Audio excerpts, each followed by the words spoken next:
Holla Warriors. I keep promising that I'm going to do another vlog for you and check in a bit more. And I haven't been great actually for the last couple of weeks. So sometimes I kind of internalise myself and don't do anything. But I thought today I would make a conscious effort to do a vlog because it's just been a particularly bad day. And I just think sometimes it's good when you're going through something to see other people go through it and understand that you're not going through something on your own. So I'm glad I didn't change my medication. I spoke to you about that on my last vlog about 2 weeks ago, I think. So I didn't change my medication, which I'm really glad of actually, because this month so far, so since I last spoke to you, I think I've had 2 real days of migraines and 2 days where they were a little bit scattered but okay. I've had a couple of hazy days, but I can kind of get used to that now. I take myself outside and get a bit of fresh air and kind of just take myself away from the computer because I just don't think that helps when we're having migraines and things as well. It means I'm so less productive, which is really frustrating because you just stop and start and, whereas you might do 8 hours a week before and get loads done, I could do 8 hours a week and get 25% of the work done because of how I am. So that's a bit frustrating. But I mean, I kind of manage it as best I can. As I say often, I salute you warriors that have to get up and actually physically go to work every single day. Because I think if I was working, I probably would have spent most of the last 2 years on the sick in some way and able to work. This disease and this phase that we're going through is just life debilitating. But what I wanted to say to you today as well is these anxiety attacks and the irrationality of how things are just painful, so today my husband's gone back to work. He's off half term and he's really busy at the moment. My son has actually gone away for a couple of days. So again, I'm back on my own in the house. And I've had 3 panic attacks already this morning.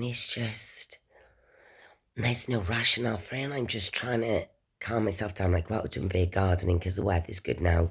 I just kind of go out and I do a little bit of deadheading and I calm myself down. And it's my kind of way of doing it. So I have a lovely garden because I'm doing something to get rid of my anxiety. But it's just relentless and it's just exhausting to feel this way. But what I want to say as well is I don't really tell people as it happens. I kind of, with my friends, I'll say to them afterwards, oh God, I've had a terrible few days. And so why don't you ring us? And I go, oh no, it's fine. Because I don't know why, but I tend to just internalise and not talk about how I feel. I think it's how we've all been, and I think that this is what have happened with the menopause, and not so many people, women, know about it because we just don't talk about it. I just think quite often, especially being British, I think British talk about things less than anyone else in many ways. We're all so proper, I think. And somebody says, you well? And you go, yeah. When inside, you're just crumbling and you're on the floor. I think it's something that we do. So I think that at times it's good to be honest. And I have a group with my friends, and one of them said to me, how are you today? And I just said, oh, it's terrible. I've had some panic attacks and I'm just a hot mess. And both of my friends in this group that I'm in, straight away, one of them said, right, go work this morning if you need me to come up this afternoon. And the other one said, just ring me, I'm in work, but if you need anything. And it just makes you, look, I'm crying now, they made me cry. But it just makes you realise that you're not alone when you're going through this and you don't need to be alone. And some days will just be better than others, and I've just realised that I take the good days when it's good, and when I'm having a particularly not a great day, I just have to absorb it. It's just all part of going through this process, as tough as it is for us to deal with. But the other thing I want to say is, we got to stop feeling embarrassed about what we're going through. And I'm saying this because I have to take note from this, and I got to start to do this myself. I got to do something professionally, and I think it's probably a week late now, and I am going to do it this week.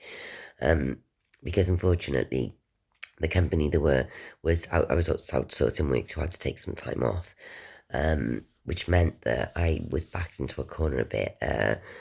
For no, listen, it was compassionate leave, But it meant that I had a lot of work on my plate and I wasn't well and it was a lot to juggle.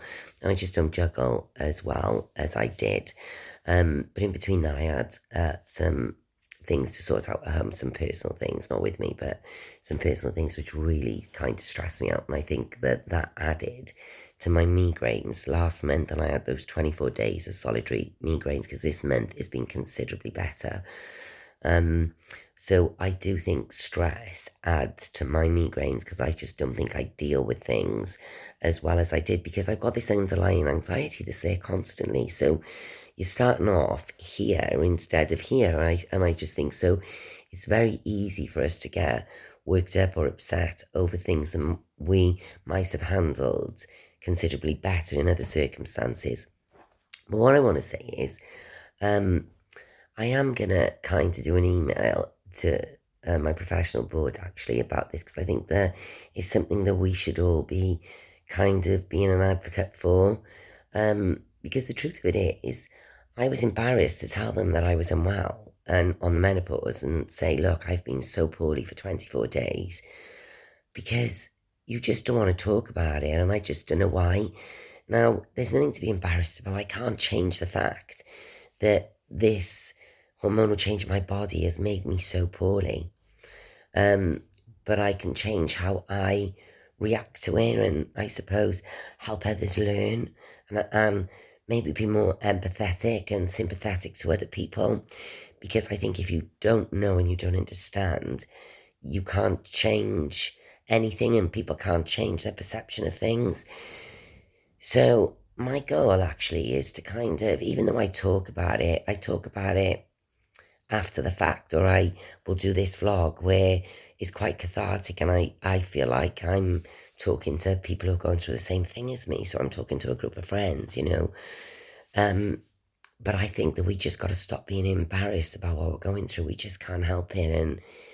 And if I could change this and go back to being normal, I would do that tomorrow. I hate the way that this have made me feel and how it has impacted my life.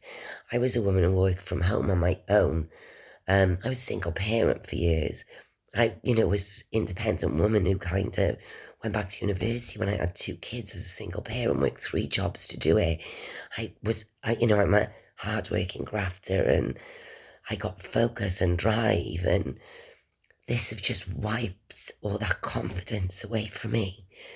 And it's tough, actually.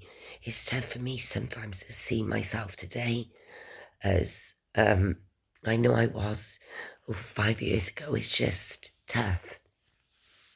And I've had lots of professional women contact me to say that they've had to give up multi-million-pound businesses. Professional career women working in large financial institutions sacked for making mistakes because of the menopause. I've had so many stories of professional women who just have felt their lack of worth. And it's all down to this. And I think half of it is because we've been taught not to communicate about it. Women for years weren't allowed to communicate. Years and years ago, they were locking women up. Like what the hell? Let me tell you, if that was happening today, they would have locked me up 2 years ago, I'm telling you. So I think we just got to start being a bit more honest with ourselves and others. And I know it's easy to say, but I think me, with my message this morning, I wouldn't have said anything to the girls usually, and I just think because nobody was home, and I just felt, so vulnerable. I think that's the word, I feel vulnerable. But I hope you're all doing well. I will be better this week, I promise, and I will do a better vlog at some point this week.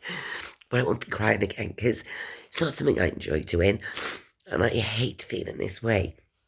But I wanted to do this so you just feel that you're not alone, and we will get through this together, warriors. We definitely will get through this together.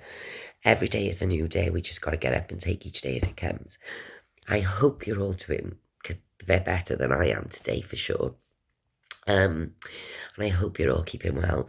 And as I keep saying, please be kind to yourselves. Please, please, please. Because if we can't be kind to ourselves, we can't do anything else. So on that note, I'm going to say, I'm wishing you well. Keep safe and peace out.